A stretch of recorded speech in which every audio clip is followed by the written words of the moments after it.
Ce soir, je vais commencer, bonsoir à tous. Ce soir, je vais commencer vite, brièvement, on va juste mettre les bases d'une série d'enseignements qu'on va commencer à voir, très très importante pour l'avenir, pour notre avenir à nous, pour notre développement. Ok? On va lire Proverbe 18. Ok? On va lire dans Proverbe 18, versets 20 à 21. L'enseignement que je commence ce soir s'appelle « Je choisis la vie ». Ok? Dites avec moi « Je choisis la vie ». Ok? Dites avec moi « Je choisis la vie ». Et ce que nous allons commencer à voir, en vrai, c'est l'importance, la puissance de la parole. Ok? Donc, Proverbe 18, versets 20 et 21. Pardon. Il dit, c'est du fruit de sa bouche que l'homme rassasie son corps. C'est du produit de ses lèvres qu'il se rassasie. Après, il dit, la mort et la vie sont au pouvoir de la langue. Quiconque l'aime en mangera le fruit. Ok? La mort et la vie sont au pouvoir de la langue.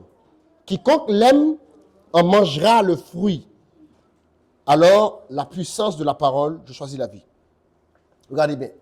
Je vais vraiment mettre les bases aujourd'hui, mais on a le temps pour voir ça correctement. On ne va pas courir avec. Regardez bien.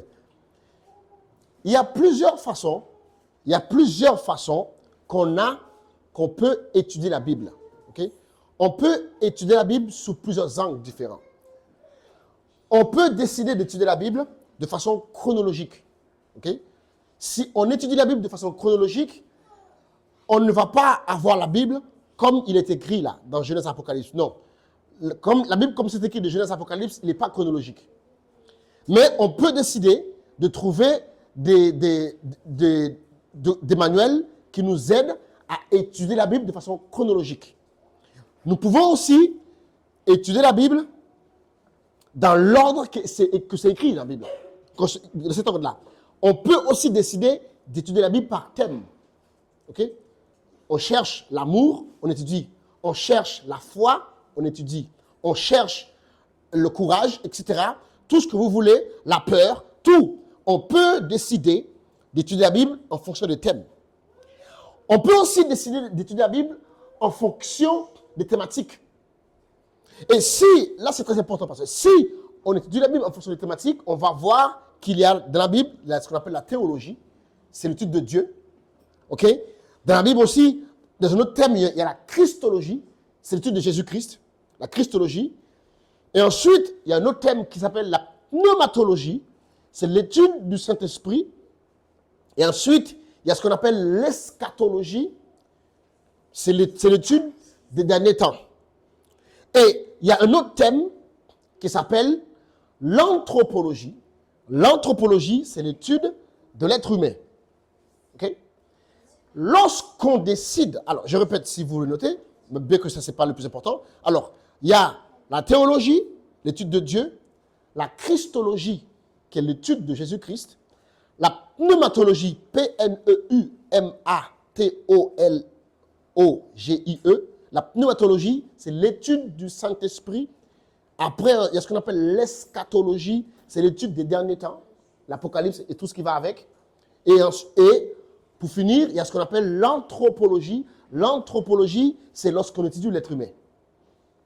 Et je veux toucher un peu à l'anthropologie aujourd'hui, parce qu'en fait, lorsqu'on étudie en profondeur l'anthropologie, on comprend et on voit à quel point l'être humain, cette espèce que Dieu a créée, c'est un être hyper sophistiqué et très, très complexe.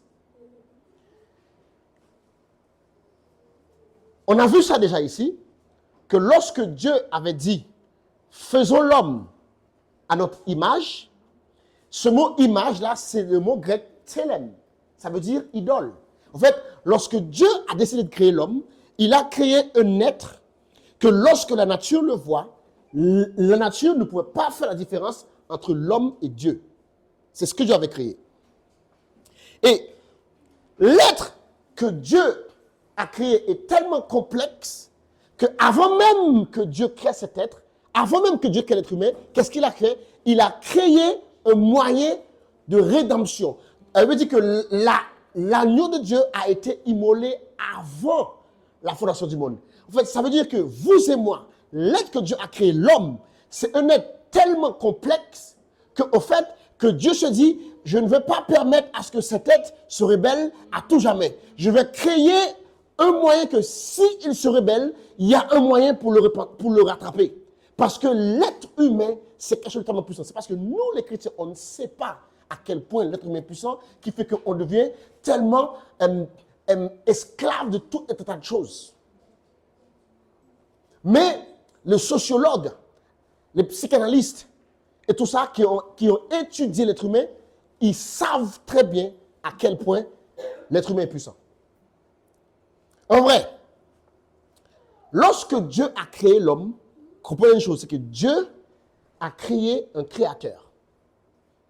OK? On va aller un peu plus loin. Regardez bien. Je veux que ça soit clair. Dieu a dit, faisons l'homme à notre image. OK? Ça veut dire quoi? Ça veut dire, au fait, que l'homme tire son origine de Dieu.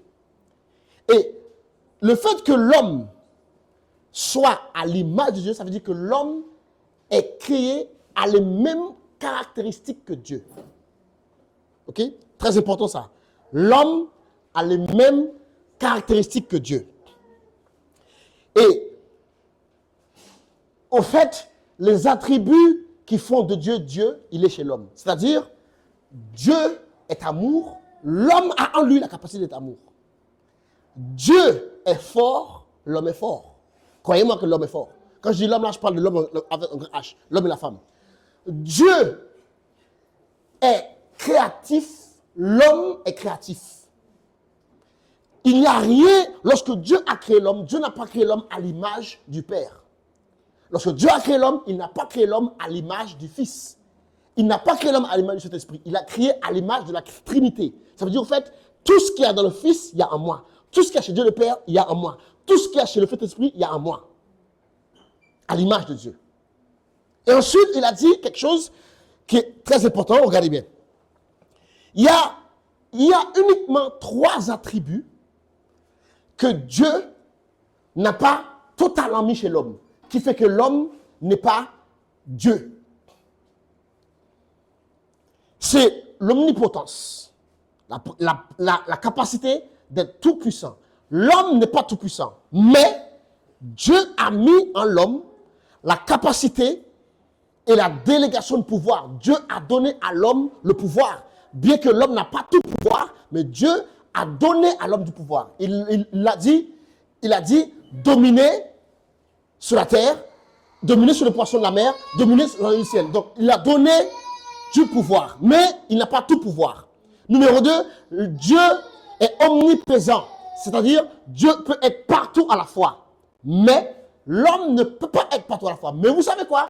Lorsque Dieu avait créé l'homme, Adam, il pouvait juste penser à un endroit et il y était. C'est nous maintenant, on a besoin de voyager. Et troisièmement, c'est que Dieu a créé, Dieu est omniscient. Dieu connaît tout. Mais Dieu nous a créés avec cette capacité de tout apprendre. Bien qu'on ne connaît pas tout, mais il n'y a rien, regardez-moi, il n'y a rien que l'être humain veut apprendre qu'il ne peut pas apprendre. Votre capacité intellectuelle s'arrête là où vous le décidez. Oui. Parce que Dieu nous a créés pour être comme lui. Donc Dieu a créé un créateur. Maintenant, regardez bien. Lorsque Dieu a créé la création, regardez bien, qu'est-ce qu'il a fait? Dans Genèse 1, je fais exprès d'aller tout lentement pour que vous compreniez. Dans Genèse 1, la Bible dit, au commencement, Dieu créa les cieux et la terre. La terre était informe et vide, et l'Esprit de Dieu se mouvait au-dessus de la terre. Et l'Éternel Dieu dit. Et jusqu'au verset 26, vous allez voir que Dieu dit, Dieu dit, Dieu dit, Dieu dit, Dieu dit, mais lorsqu'il arrive à l'homme, il dit faisons.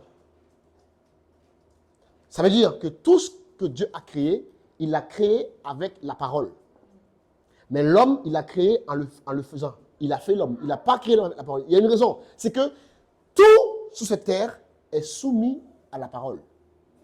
L'être humain, c'est le seul être que Dieu a donné la capacité d'utiliser la parole. C'est pour ça que nous sommes comme Dieu. Parce qu'en fait, nous avons le choix ou pas de nous soumettre ou pas à la parole de Dieu. C'est vrai. L'être humain a le libre arbitre. C'est pour ça qu'on est comme Dieu. C'est que nous n'avons pas été créés par la parole. Nous avons été créés pour utiliser la parole. C'est pour ça que Dieu a créé les animaux et les a amenés à Adam pour qu'il voit comment Adam les nommait. Parce qu'Adam, c'était le seul être qui pouvait parler. Et la Bible dit qu'en fait, tous les animaux, Adam les a appelés. En fait, lorsque Adam les a appelés, ça leur a donné une caractéristique. Il a dit, tu es un lion, et le lion est devenu lion. Tu es éléphant, l'éléphant est devenu éléphant. Tu es vache, est devenu vache. Parce que Adam, il a parlé. Ce n'est pas Dieu qui a parlé, c'est Adam. Adam, c'est le seul être qui pouvait parler dans le jardin. Et pourquoi j'insiste là-dessus? Parce qu'en fait, la créativité de Dieu repose sur sa parole. Dieu, comment Dieu crée? Dieu crée en parlant. Dites avec moi, Dieu crée en parlant. Dites avec moi, Dieu crée en parlant. Donc, mis à part le fait que nous sommes créés, la seule chose qui nous différencie de Dieu, c'est que nous n'avons pas ces trois attributs. Mais sinon, dans tout le reste, nous sommes exactement comme Dieu. Et Dieu nous avait créés pour qu'on puisse parler. Dites avec moi, parler. Dites avec moi, parler. Dites avec moi, parler. La capacité d'utiliser la parole, c'est quelque chose qu'on néglige. Mais en vrai, c'est le plus grand pouvoir que Dieu nous a donné. La capacité. Après la volonté, regardez-moi bien. Après ta volonté, ta capacité de parler, c'est le plus grand pouvoir que tu as. Tout sur cette terre se bat pour une seule chose. Pour le pouvoir de ta volonté. Mais une fois que cette chose a ta volonté, il sait qu'il va te pousser à parler. Ok? Très important ce que je dis, très important ce que je dis. Vous allez voir. Maintenant, l'homme a chuté. Et puisque l'homme a chuté, l'homme s'est éloigné de Dieu. Et donc, maintenant, nous avons sur cette terre un être ultra puissant qui est comme Dieu, mais qui n'est pas sous le contrôle de Dieu. Et qu'est-ce que Dieu fait? Maintenant, Dieu est obligé de réguler l'utilisation de la parole. Suivez-moi, je vais quelque part. Regardez bien. On va lire Matthieu 12, verset 34. On va juste faire ce point et après, on va passer à notre temps de communion. Parce que de toute façon, on a le temps pour cet enseignement. Mais je veux qu'on vous compreniez. Dieu a créé l'homme, il a donné la capacité de parler. C'est ce que je veux que vous compreniez ce soir. Dieu a créé l'homme, il a donné la capacité de parler. Et cette capacité de parler, ce n'est pas par hasard. Si vous devez, c'est ça que vous devez saisir pour ce soir. La capacité que tu as de parler, ce n'est pas par hasard. Ce n'est pas juste pour que tu... Non. Il y a un but spécifique. Il y a un but spécifique. Ta capacité de parler est pour un but spécifique. Regardez bien. Matthieu 12, verset 34 à 37. Jésus leur disait, « Race de vipères, comment pourriez-vous dire de bonnes choses, méchants comme vous l'êtes? Car c'est l'abondance du cœur que la bouche parle. » Ok? L'homme bon tire de bonnes choses du bon trésor de son cœur. Et l'homme méchant tire aux mauvaises choses du mauvais trésor de son cœur. Il dit, je vous le dis, au jour du jugement, regardez bien, les hommes rendront compte de toute parole.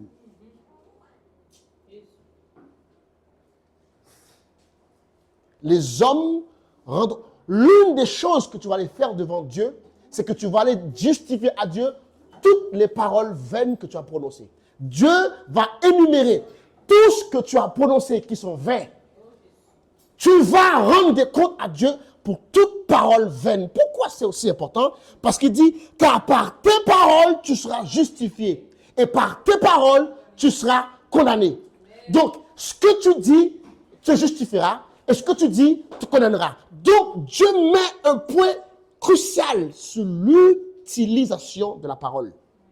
Parmi toutes les capacités que Dieu nous a données, on peut voir, on peut chanter, on peut sauter, on peut entendre, on peut manger, on peut bouger, on peut toucher.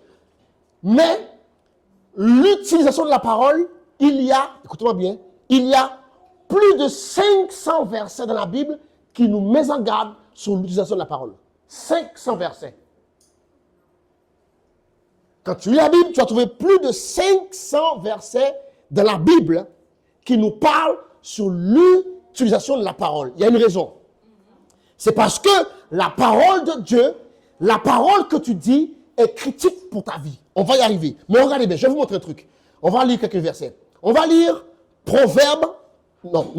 Psaume 34, versets 13 à 14. Psaume 34, verset 13 à 14. Il dit, quel homme qui aime la vie, qui désire prolonger ses jours et jouir du bonheur. C'est ce qu'on veut tous, non?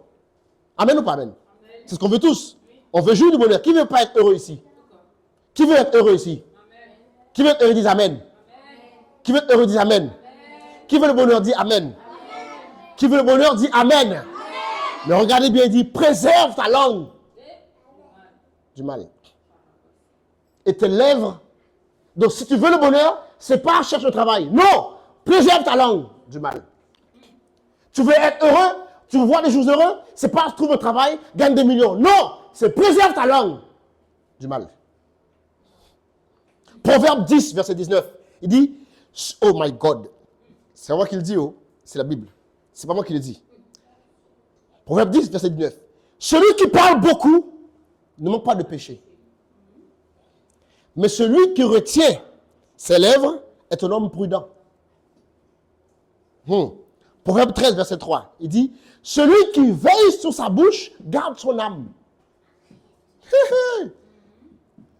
Celui qui ouvre les grands lèvres court à sa perte. Tu ouvres les grands lèvres comme ça. Tu parles. Tu cours à ta perte. Arrête de parler. Tu es trop bavard. En vrai, ce qu'il veut dire là, c'est que celui qui est trop bavard, il court à sa perte. Apprends, dis à ton voisin, apprends à te taire. Dis à ton voisin, apprends à te taire.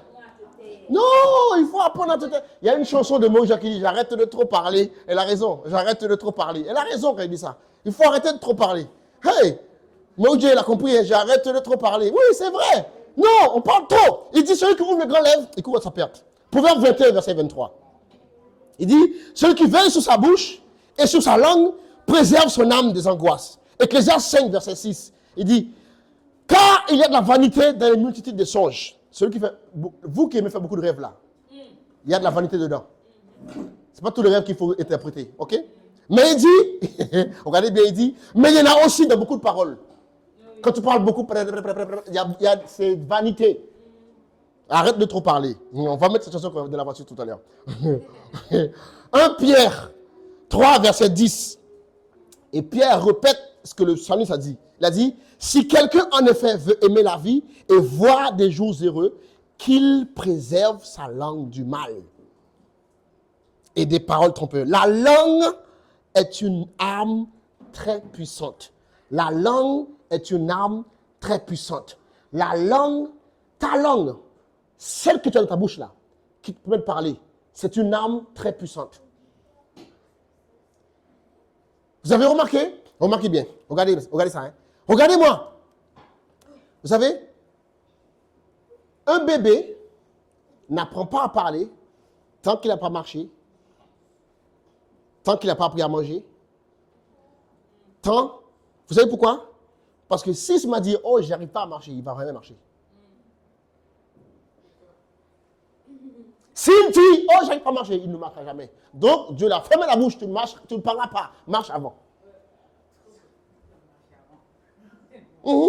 Sinon, il va dire, oh, j'arrive pas à marcher, oh, je vais arriver, j'arriverai jamais. Parce qu'il va se lever, il va tomber, et qu'est-ce qu'il dit?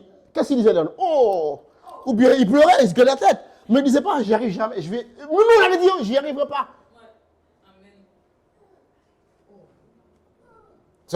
C'est pour ça qu'ils apprennent à parler, quand ils ont tout fait, quand tout l'essentiel est fait, là, ils apprennent à parler. Parce que la parole, c'est une arme très puissante. Psaume 12, versets 4 et 5. En fait, je suis en train de chercher où est-ce que je m'arrête. Psaume 12, versets 4 et 5. Il dit que l'Éternel extermine toutes les lèvres flatteuses. Il dit, la langue qui discourt avec arrogance. Regardez bien, il dit, ceux qui disent nous sommes puissants. Comment? Nous sommes puissants par notre langue. Et nous, après il dit, nous avons nos lèvres avec nous. Qui sont notre maître? En fait, tant que tu as maîtrise de ta bouche, qui peut te vaincre? Tant que tu as la maîtrise de tes lèvres, personne ne peut te vaincre. En fait, en vrai, celui qui a le contrôle de ce que tu écoutes, et celui qui a le contrôle de ce que tu dis, contrôle ta vie. Oh yes! Celui qui maîtrise, qui contrôle ce que tu entends, et celui qui contrôle ce que tu dis, contrôle ta vie. Eh oui! C'est pour ça que les artistes nous mettent à chanter des chansons. On écoute la chanson, après on chante. Après on s'étonne pourquoi on est pervers. Parce qu'on s'est amusé à chanter des chansons perverses toute notre vie, et après on s'étonne pourquoi on est pervers. Au fait, tu es pervers, c'est toi-même. Ce que tu entends et ce que tu dis conditionne ta vie. Donc celui qui arrive à contrôler ça, il contrôle ta vie. Regardez bien. Regardez bien. On va lire encore Ésaïe 54. Avec la langue, on peut édifier. Avec la langue, on peut construire.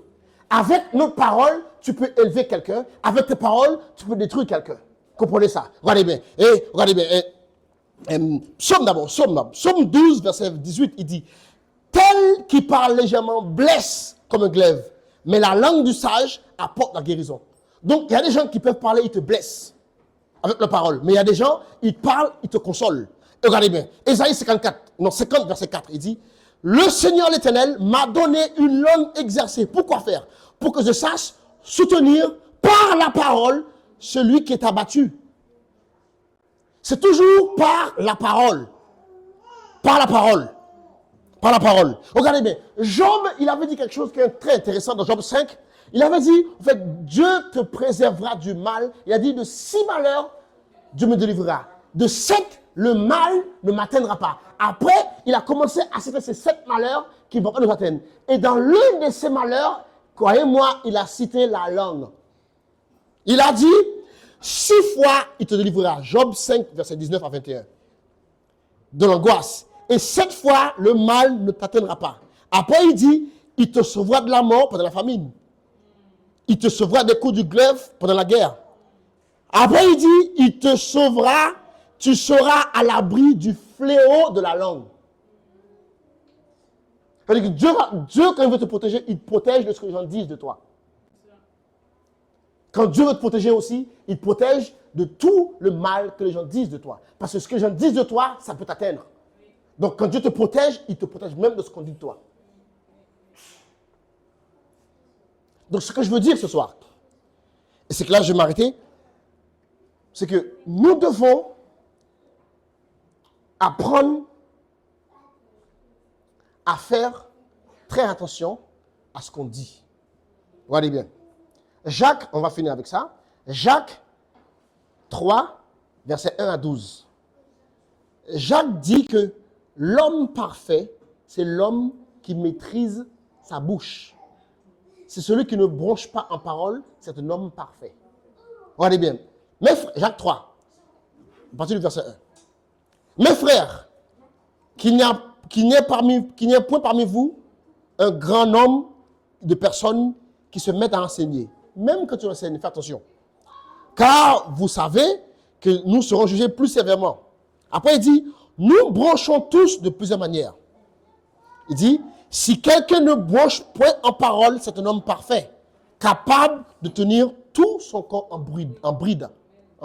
Donc, si tu maîtrises ta langue, tu maîtrises tout ton corps. Si tu contrôles ce que tu dis, si tu contrôles le débit de parole qui sort de ta bouche, si tu contrôles la quantité, regarde, examine avec moi, ferme tes yeux, examine un peu. Examine la quantité de bêtises que tu dis par année.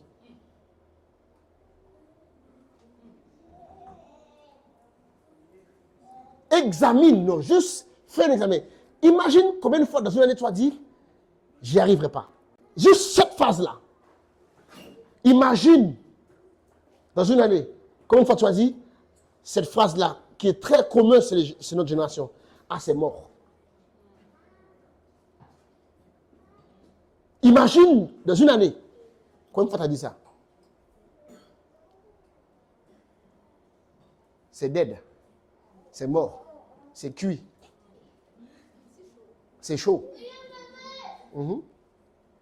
Juste imaginez-vous. Et après, vous allez comprendre pourquoi votre vie est minée.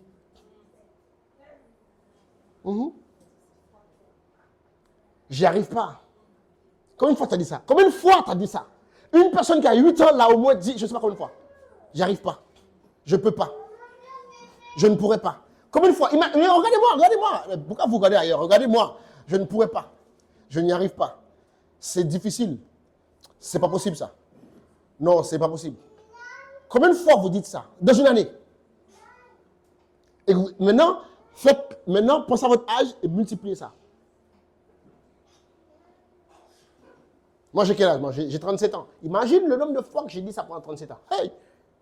Si ce n'est pas la miséricorde de Dieu, je ne vais jamais rien essayer dans la vie. Pourquoi? Parce qu'en vrai, il dit celui qui garde sa langue arrive à garder son corps en bride. Il dit, voici même les navires qui sont grands et qui poussent des vents impétueux, sont dirigés par un très petit gouvernail au gré du pilote. De même, la langue est un petit membre et elle se vante de grandes choses. En fait, parmi tous vos organes, la langue, c'est l'une des plus petites. Mais en tout cas, hey, lui là, la langue là.